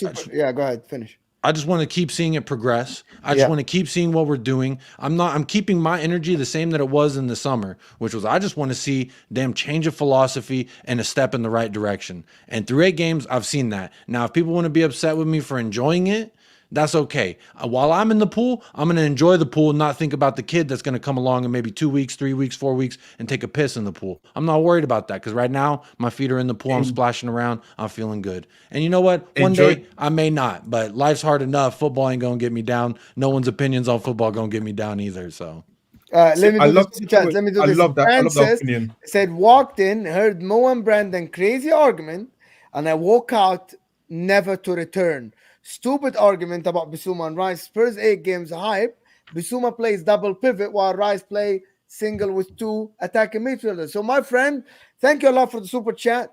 We are comparing both players that play DM, that go get the ball from deep, and we're actually comparing them on 8 games. What do you want us to compare them like over last Why season? did they get so mad? Like 2 years? No. Why are you so upset? Like I don't get it. Like it's a football. I have someone else in the chat telling me that what makes me think that Bissouma is a better player. And I'm like, I literally explained it point by point. It's not just an opinion. I didn't just wake up and say, well, I think Bissouma's better than Rice. And when people ask me why, I say, I don't know. It's just a feeling. I don't do that. I try to explain why I think. People told me pundits. I don't give a shit if a pundit thinks he's better than me. I watch football with my eyes. I played football. And just because they have a platform doesn't mean they know better, by the way. It doesn't mean that anybody knows better. This is the football. I have 4 people here. Each one here has an opinion and they know football. It's as simple as that. So Francis and whoever else is talking, this is my opinion. You like it, you don't like it. That's why we disagree. That's why this is called a debate. It's called a debate. Wouldn't it be boring if we all shared the same opinions? And we all agree with the pundits? How about we all come here and just say what the pundits say? Repeat. Let's get a script. We'll type it out. I'll read my lines. Yeah. Let's get the newspaper, let's get the Daily Mail and the Guardian, the people that know football, and we just read what they say on shows, and here's the show for you. Say with me. Make any sense. Say with me. Kai Havertz is the next Thomas Muller. No, that deserves you. That deserves this guy to get out of the show. I make hot takes. And I have to tell the people, listen, there's over 300 people watching me on my channel. I just started this channel 2 weeks ago. I promise you one thing here. I will never say something I don't believe. 100%. I will never say that. And if you have an argument against me, and I've been with all many shows, and I've been with Will and Brandon and Jacob, if you convince me otherwise, I will raise my hand and say I was wrong, right? Because I don't believe I'm always right, and I don't believe anybody is always right. And if you believe you're always right, you're wrong, my friend. This is as simple as that, right? Francis, but I appreciate the support, and I appreciate the super chats, because this is what keeps us going, and this is why it's a debate. It's why it's called a YouTube show. You're watching 5 people debate. We're never going to accept each other's opinion without a debate. It's as simple as that. Spurs wank fest is ridiculous. This is ridiculous. Everybody enjoys a good wank fest. Welcome to the party, brother. That's what I'm going to say. Oh my God. Like, it just... Leave your jacket at the door, my friend. Bro, listen, I'm gonna address someone else in the chat that keeps telling me I said that I can't believe someone says Rice is better than Bissouma. I said that because people said that we can't believe that someone thinks that Bissouma is better than Rice. Actually, if you can sit here and tell me Rice is better than Bissouma, and you give me your reasons, I'm going to respect your reasons and tell you it's your opinion. You can choose him. I'll choose Bissouma. If you tell me Odegaard is better than Maddison, but if you acknowledge it's a conversation, I will take you seriously. If you tell me it's not a conversation, I won't take you seriously. Because I'm not comparing a championship player to I'm comparing Bissouma, who plays for a team that is top of the league at the moment, with some of the best attacking football we have seen starting from the DM role. So it's not just. Can we do one more? Can we do one more, Mo? Can we do one more, right? Because I've been hearing this one flying around for quite a bit. Oh, no. Saliba or Romero? Oh. Don't ask me. I'm super biased. I will not answer this. Go watch my 6-hour stream from yesterday. You'll get all you need to know. What? The what? 6-hour stream from yesterday. Romero? Saliba for me, without a shadow of a doubt. But Will here, me and Will had an argument for about half an hour on it, and we left. Each one has a point, and the people learned something. Be with the Spurs fan thinks something else than the neutral. And I've said, without a shadow of a doubt, tomorrow if I have a team, I will 100% pick Saliba. And for me, it wasn't close. And he said, no, this, that. But that's a conversation. Not close. Francis, It's not. but for him You're it right, is. it's not For close. him it Romero is. over Saliba all day. Okay, Francis with another. Let me finish the super chat. Francis with another super chat saying easy for people to get hard on Spurs. Big up. That's two different phallic Oh my object super God. chats from Francis. I think we know where your mind's at, buddy. Go So- ahead and get it out of so the wait. gutter. We know you think of Tottenham sexy, but come on now. We'll just say So- Romero wait, over wait. Saliba. Can I do the last super chat? And I don't know. Listen, guys, it's 6:40 here in the US. I think I'll it's keep going. 7:40 for and it's 5:40 for Jacob. It's late for you guys. We'll keep going. I can We'll keep going if you guys want. I can keep I got going. all night, Mo. I just did a 6-hour If stream Brandon on and this you show have today. a job So. tomorrow, I can keep going. Let me do these super chats and then we come back. Enigma saying what these Spurs fans thinking about. Same point, same goal difference, yet they need smoke to blow up. They're behind. Spurs fans just want attention. You're the one giving us the attention. Don't say I wanted it when you're the one giving it to me. Come on now. Can I say something? Before you go to the next super chat, can I just say one thing? And this is to Arsenal fans, and this is to fans in general. Like, first of all, like, if Spurs fans want to enjoy being top, let them enjoy it. This is what makes us This is what makes us fans. We support our team, we enjoy, and we get like delusion of whether our team's going to win or not. We know the we know it's going to come crashing down, like Hulk Hogan's theme song said for Spurs fans. We know it, right? And that's when we get to laugh. The same way they got to laugh for us when it came crashing down for us last year, right? But for now, let them enjoy it. I hate this whole policing of, it's a wank fest for Spurs. Like, they're top of the league. Let them enjoy that. Time Like, to talk nicely to Tottenham. I hate this whole like idea of. I get the rivalry. I get the partisan sort of way of thinking, but I just sometimes it frustrates me when people just unnecessarily just like, oh, you shouldn't enjoy being first. Listen. Last year, ask Mo from October last year. I kept saying Arsenal going to win the league. Bro, you said it in March. No, I said it in October. And just to be honest with you, anybody that sits here and tells me that, yeah, we didn't think that Arsenal win the league, I think you're delusional. You literally just ignored the signs. You ignored 50 points in 19 games, and you're just saying that because you believed it, but for no logical reason. They lost it at the end because Saliba got injured, but at 50 points and 9, if you give me any team in the world and you tell me 50 points halfway through the season, the way Arsenal were playing, you tell me that's not close to winning the league, I think you're just ignoring the fact that we're in front of you, because there was no signs of them slowing down until Saliba got injured. And for you to sit and build all your assumptions based on Saliba that has 1 year in the Premier League that he will get injured for 9 games, I think you're reaching. This is my opinion. Let me do the super chat and I'll let you guys go. Francis is saying, I am just using my chat to have an argument, mate. Which is, I agree with you. I love this. If people get involved in super chat, first of all, you're making my day. You're making my payday. I'm doing this full time now. So any super chat is welcome as long as it's respectful, of course. And your argument is your argument, by the way. And I tell you, check out the membership. If you want to become a member, I'm going to give this platform to the members to come and debate me. And if 3 members want a specific content creator, I'll ask them to come and try to debate them. This is my promise to you. The membership in the description, you become a member, you get a chance to join the show.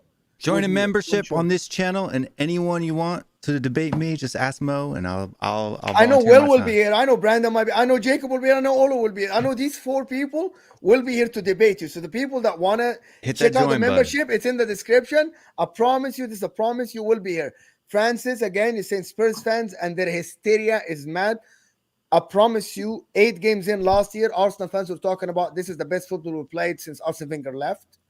Acting like we did not see this before with Spurs. No top 4. He doesn't think that you finished top 4. Hold on, this I'm just going to say one stat, Francis, and I heard it on the radio. This is not my stat. On the Guardian podcast, I listen to all the time. 20 teams made 20 points after 8 games. 11 of them went to win the league, and 20 out of 20 made top 4. This is just history. So, do we think the history of the Tottenham will beat the history of the Premier League? Well, I think we'll know. But here, I think we'll know. Hold on. This is the answer that I have for the historical fallacy that everybody likes to portray, right? Is that you have never seen this squad with this manager at Tottenham ever, right? Every single season is a statistically independent event, right? Yes, the things that carry on from season to season are what? The managers and the players. Unfortunately for all the historians out there in the world, this is a brand new starting 11 for the most part. 7 new Music starters running in the background. and a brand new That's copyrighted. There is Oh, someone sorry, running that Not music. me. in the background that's copyrighted. And this is a brand new squad and a brand new manager that you've never seen before. So the history doesn't apply to this team. Nah, blame Chiellini. He said it, man. It's the history of the Tottenham. Yeah, and I'm cool. A bunch of people, whenever we beat their team, they send me the clip of the guy saying, Topspur? What is that? I love that clip. It's hilarious. But if I was an Arsenal fan, I wouldn't want to go to history because your guys' history over the last 20 years is bottling it. So, But there's still 14 of them things in the trophy room, and one of them is gold. So. but not in the last 20 years. You've been on top 4 times in the last 20 years, and you've bottled it 4 times. Remember that Still for history. 14 of them things. I'm just saying, 14 of them. Hey, Count yours. we can go back them to in ancient the- history too. Is yours in black and white or in color? let me Because do ours this. is in color, yours is in black and white TV. I'm just saying. Classic car, still classic car, my man. I like that. Let me do this. Then Pillai is saying, if Ange and Spurs win the league, send Arteta. No, bro. If Ange and Spurs finish above Arsenal, send Arteta to Saudi Arabia. Trust the process. Forget win the league, bro. This is a brand new team. That means all this process shit that Arteta is selling to the club and the fans is just bullshit. You could have just gotten Ange 4 years ago, and it would have been better then. Emil Smith Rowe's going to have to get laser removal on that trust the process tattoo. If that happens, Does he have I'll a pay tattoo for for that. the process? In Spanish, Holy trust the shit. process. That's probably why he doesn't play. Let me do the other one. Francis again is saying, I will debate Brandon easy. Matt takes all the time. Francis, Set are it you up, an bro. Arsenal? Is he Set an it up. Arsenal Yeah, that's an fan? Arsenal He's an fan. Arsenal v Arsenal. Arsenal on Arsenal Arsenal violence. v There we go. Arsenal. I'll make that happen. Set it up, I'll mate. get, Set it I'll up. get even like the top. Gooner on Gooner crime. Let's do it. Set I it like up, it. mate. Get it set up, bro. I'll sort that out. I'll set it No up. If worries. he becomes a member, like the membership is there. Become a member, Francis. Come Or on. I can do the call-in show. But anyway, Ozan Kabak, one of the supporters of the channel, said, big up the corrupt judge. Thank you so much, but I'm not corrupt. Ayo, Yakub, my man, boom. Big up, Ozan. How you doing? Big up, Ozan, of course, one of your friends. Always send super chats for you. Francis saying, I've seen Spurs with Poch top at Christmas. Jose top of at Christmas. Spurs say bottle is madness. How do you guys sleep? Media darling and the wank is man. It's just The Potts wink was is never happy. a top on Christmas. That's a lie. The wink is happy, Francis. anyway. Never have a mad wink. Always make it happy. People, listen. We've been going for about an hour and a half. This is kind of crazy. It's the longest show on the channel since it opened again, just 15 days ago. It's been amazing, guys. For the people that don't know the channels of these guys, everything is in the second line of the description. It's just a link. You click on it. Of course, Tottenham away, United Spurs of America, and True Gunner TV. It's easy. It's simple. Just go give these guys a subscribe. It's worth it. I promise you. Elite content creators. You'll have entertainment every day, of course. And guys, make sure to like the video. Your support is appreciated. Big up to everybody that sent a super chat to support this channel, from Omar Rushdie to Martin, of course, to Densha Pillai. Francis, of course, blessed us many super chats. He just sent another one. Ozan Kabak, of course. Densha Pillai again. Francis with another one saying, bro, I will spend my money, which may I like. Thank you so Keep much. spending it. Appreciate it. Appreciate the support. You're making my day. Appreciate the support. Of course, nobody spoke about his money, but yeah. Thank you so much, Francis. For I the was just support. saying make it a Appreciate happy wink. That's all I was saying. Oh, You could keep spinning on angry winks all you want. Just, hey, maybe better for your heart and your mental health. Just make it a happy one. Francis, just I remember, hope we've this got team 15 of the doesn't get a things. strike. I hope this team doesn't get a strike. But anyway, thank you guys for watching us. Thanks for everybody. Thanks you, Olo. Thank you, Brandon. Really appreciate you. Will, of course, every time. And Jacob, of course. And thank you for everybody that watched us and supported us. We really appreciate you guys. And we'll see you guys soon. And we're out. Top of the